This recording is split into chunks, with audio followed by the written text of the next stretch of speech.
Bismillahirrahmanirrahim. Assalamualaikum warahmatullahi wabarakatuh.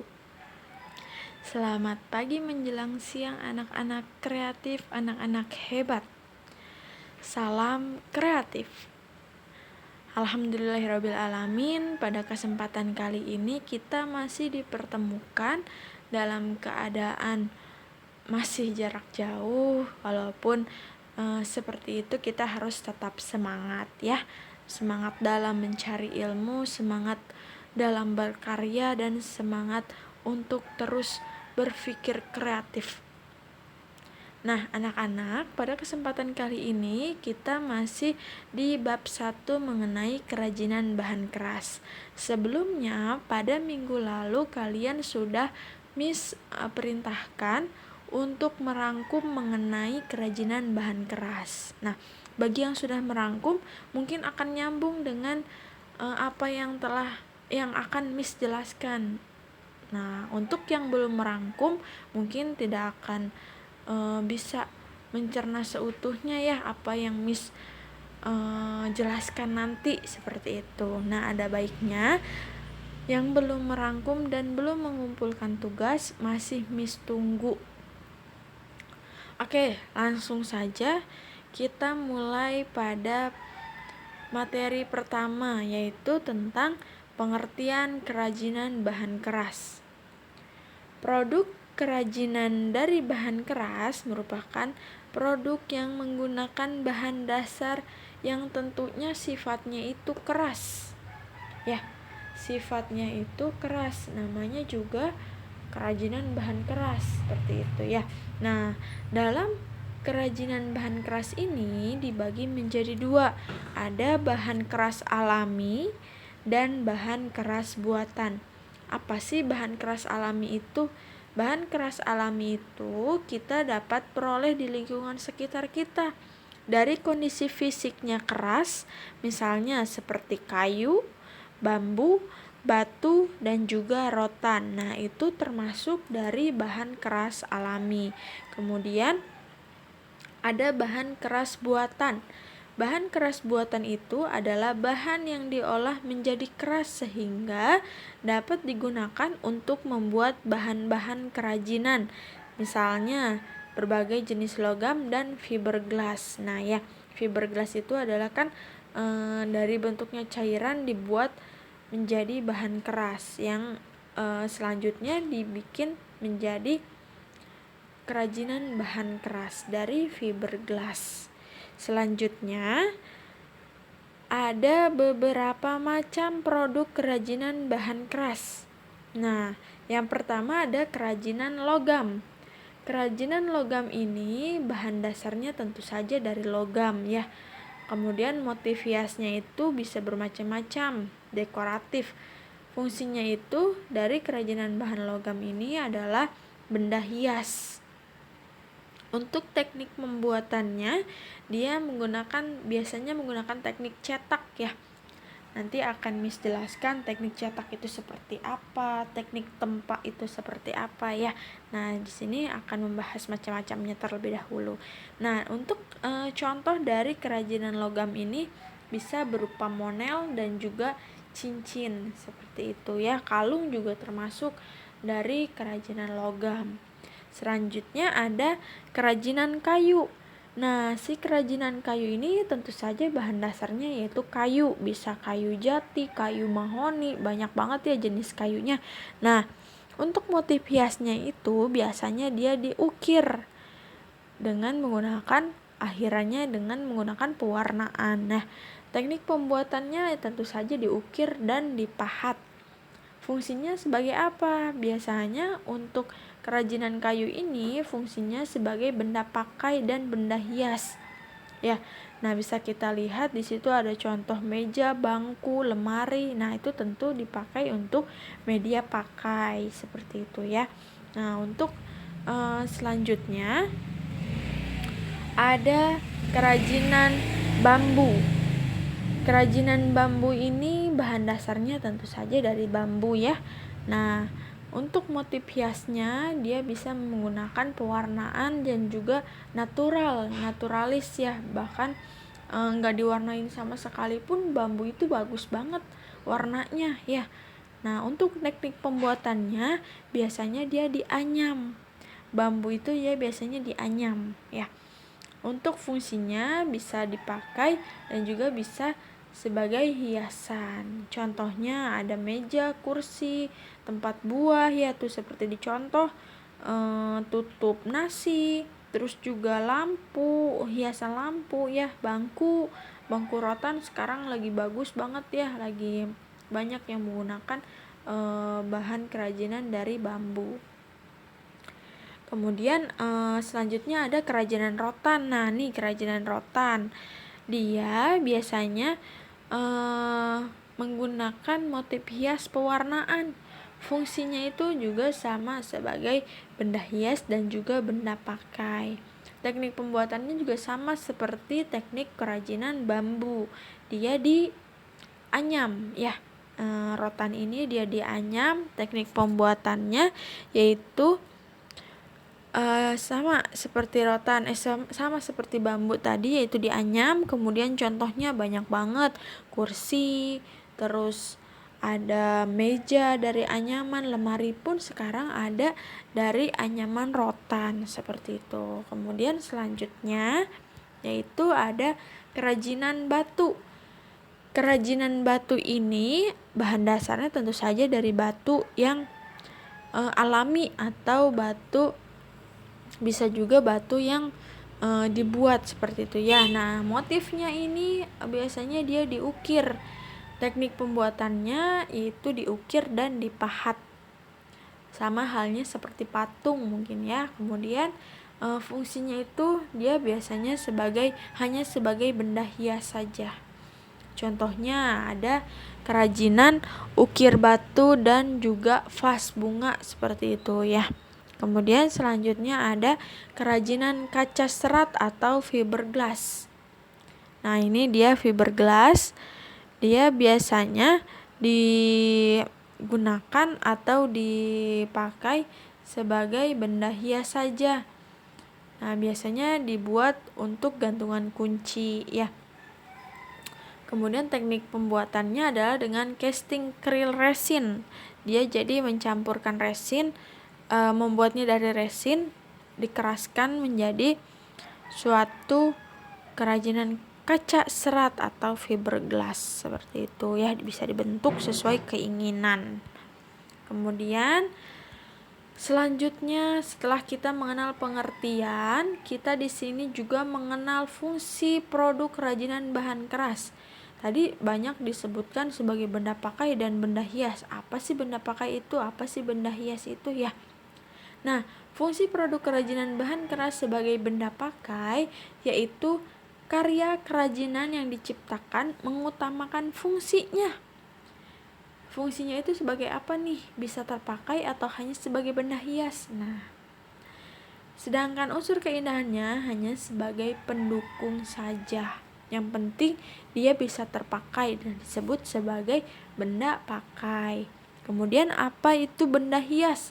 Benda hias ini karya kerajinan yang dibuat sebagai benda pajangan atau hiasan. Sudah kita tahu ya, kalau benda hias itu sebagai perhiasan, mempercantik suatu ruangan. Produk kerajinan jenis ini lebih menonjolkan pada aspek keindahannya daripada aspek kegunaannya. Nah, itu kebalikan dari fungsi benda pakai. Kalau benda pakai lebih mengutamakan kegunaannya daripada keindahannya. Kalau sebagai benda hias dia lebih mengutamakan keindahannya daripada kegunaannya. Oke, lanjut. Nah, unsur estetika dan ergonomis produk kerajinan bahan keras, silahkan ditambahkan catatannya jika belum ada aspek estetika dan ergonomis produk kerajinan bahan keras. Anak-anak, ketika kita membuat suatu lukisan, suatu karya, suatu benda apapun, nah kita harus mengutamakan unsur estetika dan ergonomis pada suatu produk tersebut. Ya, Berbagai produk kerajinan tidak bisa dipisahkan dari unsur seni dan keindahan. Sentuhan-sentuhan nilai seni itu sangat penting untuk mewujudkan karya kerajinan atraktif dan bernilai ekonomis. Jadi selain kita memiliki kemampuan dalam membuatnya, kita juga harus memiliki atau kita harus memikirkan nilai ekonomisnya.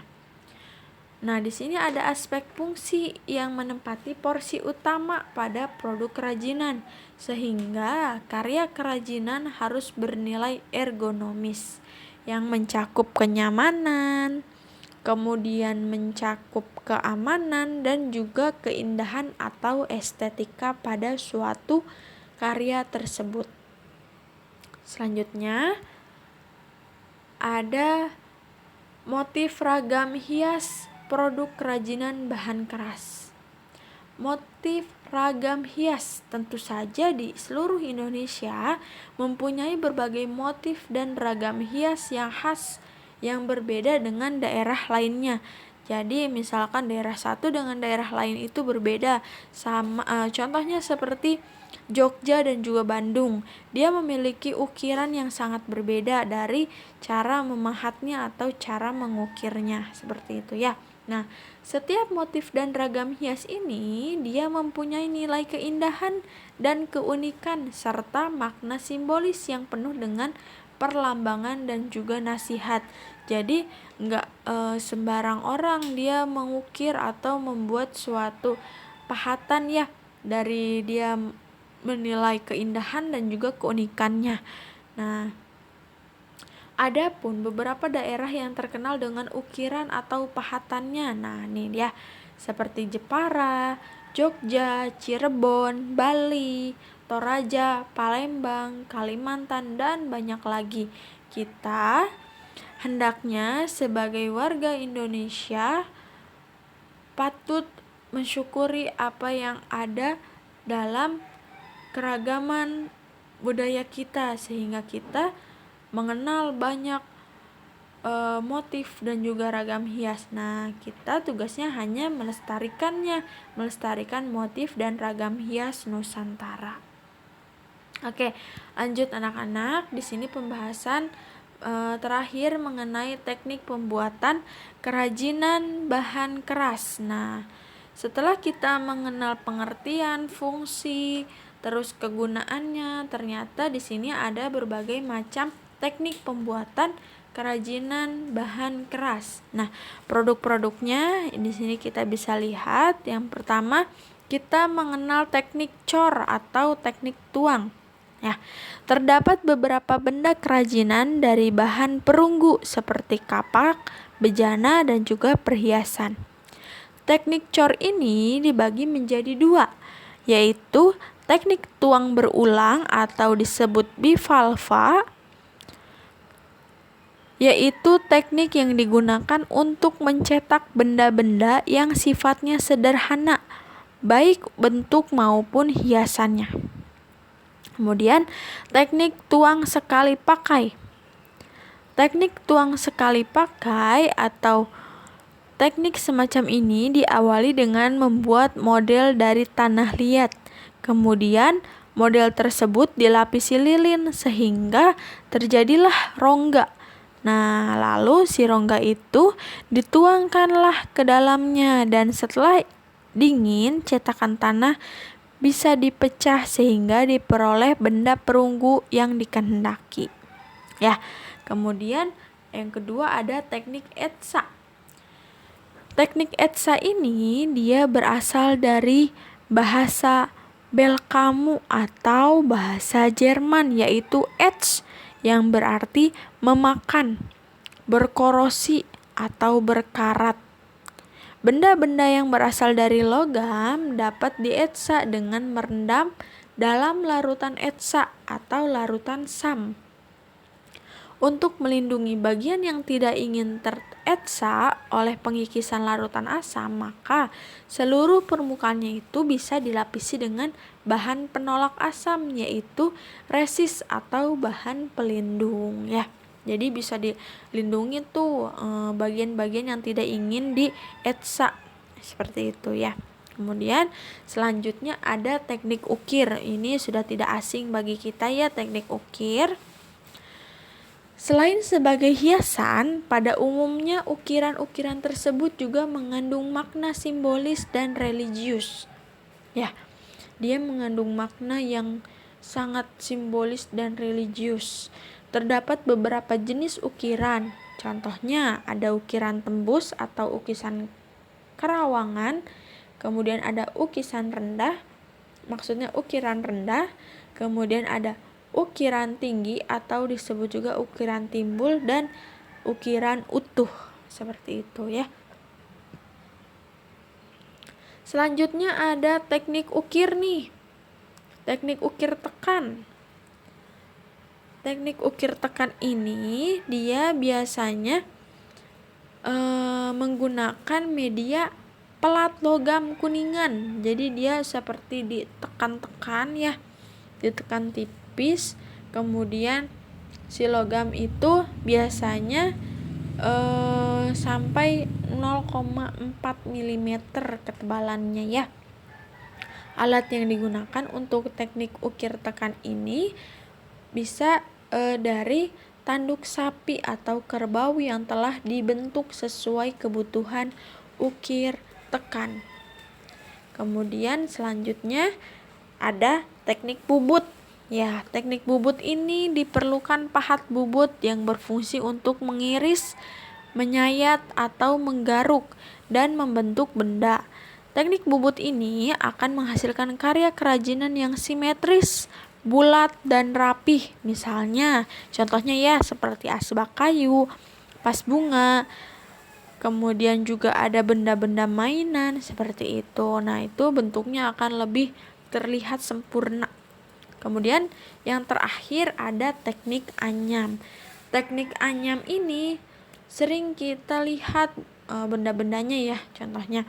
Nah, di sini teknik anyaman ini merupakan seni kerajinan yang dikerjakan dengan cara mengangkat dan menumpang tindihkan. Jadi dia setelah diangkat, ditumpang tindihkan satu sama lainnya ya. Atau dia juga bisa menyilangkan bahannya sehingga menjadi satu karya anyaman ya. Karya kerajinan dari bahan keras yang menggunakan teknik anyaman adalah bambu, rotan, dan juga plastik. Oke anak-anak, itu saja pembahasan kita kali ini. Silahkan untuk kalian yang belum menyempurnakan catatannya, silahkan sempurnakan catatannya ya. Nah, untuk hari ini akan ada tugas mengenai pembahasan kali ini. Silahkan kembali ke Google Form untuk mengisi tugasnya. Terima kasih atas perhatiannya. Tetap semangat, tetap kreatif, dan juga tetap berkreasi. Salam kreatif. Assalamualaikum warahmatullahi wabarakatuh.